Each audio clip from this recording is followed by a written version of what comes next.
আমরা পরিবর্তন চাই, ভারতীয় জনতা পার্টির সরকার চাই, আর এখানে দুধনইতে ভারতীয় জনতা পার্টির বিধায়ক চাই।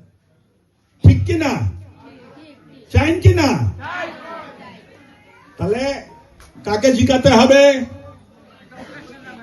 কারে জিকাতে হবে? আকো এবার, আকো এবার, আকো এবার মোদী সরকার, আকো এবার মামা সরকার। জিন্দাবাদ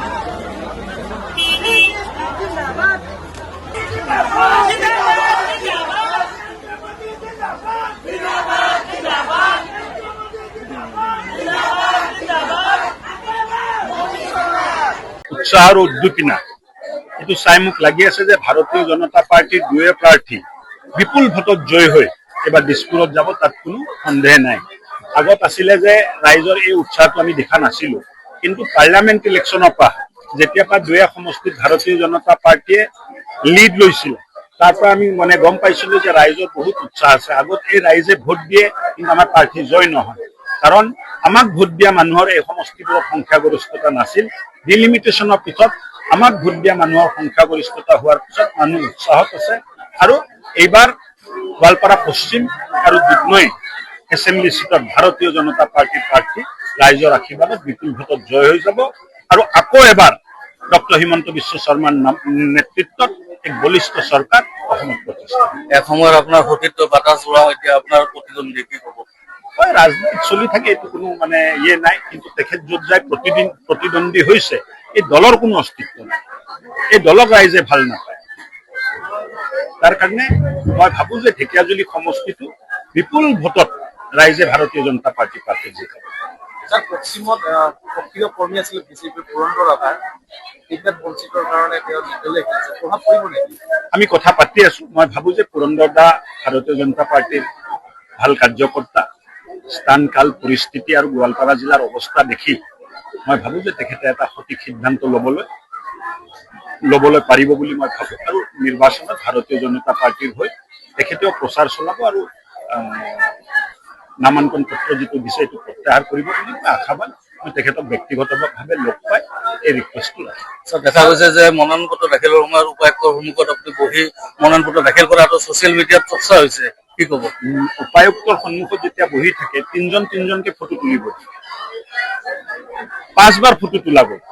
তেওঁ থিয় হৈ থকা ফটোটো নোলাল, বহি থকা যেতিয়া বহি দিলো 4 বাৰৰ পিছত তেতিয়া এই ফটোটো ওলাল। এইবিলাক কোনো ইস্যু নহয়।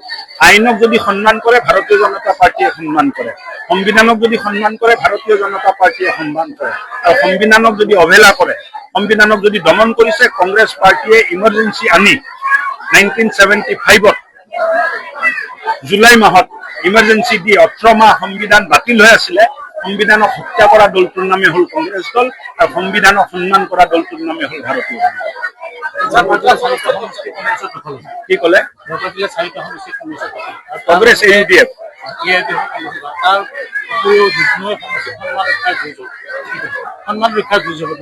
সন্মান ৰক্ষা নহয়। এইবাৰ ভাৰতীয় জনতা পাৰ্টি বিপুল ভোটত জিকিব। ৰাইজৰ উৎসাহটো চাই আমি ক'ব পাৰোঁ। বহুত সমষ্টিত যাওঁ, বহুত মেল মিটিং কৰোঁ, কিন্তু এইবাৰ গোৱালপাৰা পশ্চিম আৰু দুধনৈত যিটো উৎসাহ ৰাইজৰ মাজত আছে, আমি ভাবো যে ৰাইজে কংগ্ৰেছক ভোট দিয়া মানুহ আমাক এবাৰ ভোট দিব। কংগ্ৰেছ দলৰ অস্তিত্ব লাহে লাহে নোহোৱা হৈ গৈ আছে। কংগ্ৰেছ দল এৰি মানুহে ভাৰতীয় জনতা পাৰ্টিত যোগদান কৰিছে। কংগ্ৰেছ দলৰ নেতৃত্বটো সঠিকভাৱে নেতৃত্ব দিব পৰা ব্যক্তি তেখেতসকলৰ তাত নাই।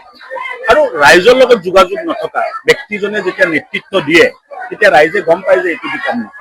আৰু যেতিয়া নেতৃত্বৰ ওপৰত বিশ্বাসটো নোহোৱা হৈ যায়, দলৰ ওপৰতো বিশ্বাসটো লাহে লাহে নোহোৱা হ'ব ধৰে। কংগ্ৰেছ দলত এই সমস্যাটো আছে যে কংগ্ৰেছ দলৰ নেতৃত্বৰ ওপৰত ৰাইজৰ বিশ্বাসটো লাহে লাহে নোহোৱা হ'বলৈ ধৰিছে। পূবতো AJP দলৰ ভাল স্থিতি থাকিব, প্ৰতিদ্বন্দ্বিতাত আছে, লাহে লাহে ইম্প্ৰুভ কৰিব। আৰু পূবতো আমি যাম। আৰু পূব সমষ্টিৰ ৰাইজক মই আহ্বান জনাইছো, সমষ্টিৰ উন্নয়ন, গোৱালপাৰা জিলাৰ বিকাশৰ স্বাৰ্থত ভাৰতীয় জনতা পাৰ্টিৰ সমৰ্থিত অগপ দলৰ প্ৰাৰ্থী ৰহিম জিব্ৰান আহমেদক ভোট দিব।